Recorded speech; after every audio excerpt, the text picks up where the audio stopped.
جتنے بھی پیش آنے والے فتنے عذاب کی شکل میں، سیلابوں کی شکل میں، قحط سالیوں کی شکل میں، جس طرح کے بھی فتنے آ رہے ہیں، ان سب کا علاج اور ان سب کو روکنے کا راستہ یہ ہے کہ مسجدوں کو اعمال سے اور مسجدوں کو ایمان والوں سے آباد کر لو۔ حدیث میں آتا ہے جو عذاب اللہ کے آسانہ مقدر ہو جاتا ہے وہ مسجدوں کو آباد کرنے والے کی وجہ سے ہٹا دیا جاتا ہے، جو آباد کرنے والے کی وجہ سے ہٹا دیا جاتا ہے۔ جو عذاب اللہ کے آسانہ مقدر ہو جاتا ہے وہ مسجدوں کو آباد کرنے والے کی وجہ سے ہٹا دیا جاتا ہے۔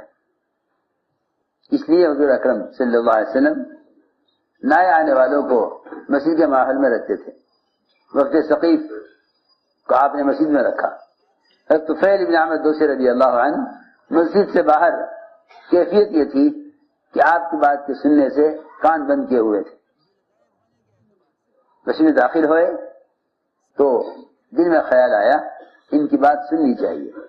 قلوب جو کھلیں گے ہدایت کے لیے وہ مسجد کے ماحول سے کھلیں گے، یہ معمولی چیز نہیں ہے، کیونکہ حدیث میں آتا ہے اللہ کے گھروں میں سے کسی گھر میں جمع ہو کر جو لوگ اللہ تعالی کے احکام، اس کی قدرت، اس کے غیبی نظام کے تذکرے کرتے ہیں، اللہ کے گھروں میں سے کسی گھر میں جمع ہو کر جو لوگ اللہ کے احکام، اس کی قدرت اور اس کی صفات کے تذکرے کرتے ہیں، فرشتے اپنے پروں سے آسمان تک ان کو گھیر لیتے ہیں۔ اصل میں لوگ سمجھتے ہیں کہ یہ ذکر کے حلقے کی فضیلت ہے، لوگ سمجھتے ہیں کہ یہ ذکر کے حلقے کی فضیلت ہے، حالانکہ ذکر کے فضائل اپنی جگہ ہیں، ذکر کے فضائل اپنی جگہ ہیں۔ یہاں تو مسجدوں میں اجتماعی ذکر سے اللہ کے احکام کے تذکرے اور حلال حرام کے تذکرے ہی مراد ہیں، حلال حرام کے تذکرے مراد ہیں۔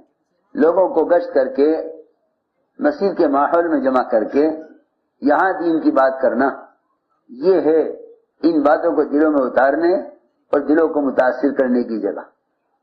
اصل بات یہ ہے، کیونکہ حدیث میں نے عرض کیا، صراحتاً فرمایا اللہ کے گھروں میں سے کسی گھر میں جمع ہو کر جو لوگ اللہ کے احکام، اس کی قدرت اور جنت دوزخ کے اور حلال حرام کے تذکرے کرتے ہیں، فرشتے اپنے پروں سے آسمان تک ان کو گھیر لیتے ہیں، اور اللہ رب العزت ان سے بہتر مخلوق میں ان کا ذکر فرماتے ہیں۔ یہ ہے اس حدیث کا مطلب۔ کیونکہ معاویہ رضی اللہ تعالیٰ عنہ جب مسجد میں داخل ہوئے اور وہاں لوگوں کو بیٹھے ہوئے دیکھا تو قسم کھلوا کر پوچھا کیوں بیٹھے ہو؟ ان لوگوں نے کہا ہم اللہ تعالیٰ کے تذکرے کر رہے ہیں۔ علامہ نووی رحمۃ اللہ علیہ فرماتے ہیں کہ ان تذکروں سے اللہ تعالیٰ کے احکام اور آخرت کے تذکرے مراد ہیں۔ حضرت معاویہ رضی اللہ عنہ نے قسم کھلوا کر پوچھا، پھر یہ فرمایا کہ میں نے تم سے قسم اس لیے کھلوائی ہے کہ ہم لوگ بیٹھے ہوئے تھے، حضور اکرم صلی اللہ علیہ وسلم تشریف لائے، آپ نے پوچھا کیوں بیٹھے ہو؟ ہم نے عرض کیا کہ ہم اللہ کے احکام کے تذکرے کر رہے ہیں، تو آپ نے فرمایا تھا کہ میں نے جو قسم کھلوائی ہے کسی تہمت کی وجہ سے نہیں، جبرائیل نے مجھے بتایا ہے کہ اللہ تعالیٰ تمہاری وجہ سے فرشتوں کے سامنے فخر فرما رہے ہیں تمہارے یہاں جمع ہونے پر۔ اور روایت میں ہے کہ آپ نے فرمایا تمہارے مسجد میں جمع ہو کر حلقہ لگا کر بات کے سننے کی وجہ سے اللہ نے آسمان کا آج وہ دروازہ کھولا ہے جو اب سے پہلے کبھی نہیں کھلا۔ فرمایا کاش میں تمہیں یہ دروازہ دکھلا دیتا، کاش میں تمہیں یہ دروازہ دکھلا دیتا جو آج تمہارے یہاں جمع ہونے کی وجہ سے کھلا ہے، اس سے پہلے دروازہ کبھی نہیں کھلا۔ اس لیے دوستو عزیزو، بات اصل میں یہ ہے کہ حلال حرام کے تذکرے مسجد کے ماحول میں ہوں، اور بات کے سمجھانے کا ماحول مسجد کے اندر بناؤ، مسجد کے اندر بناؤ۔ یہ مزاج نہ بناؤ گشت کرنے والوں کا کہ جو جہاں ملے گا اس سے بات پہنچا دیں گے. تربیت کے ماحول میں لانے کے لیے گشت ہے. تربیت کے ماحول میں، ہاں، تربیت کے ماحول میں یعنی اعمال مسجد سے جوڑنے کے لیے گشت ہے.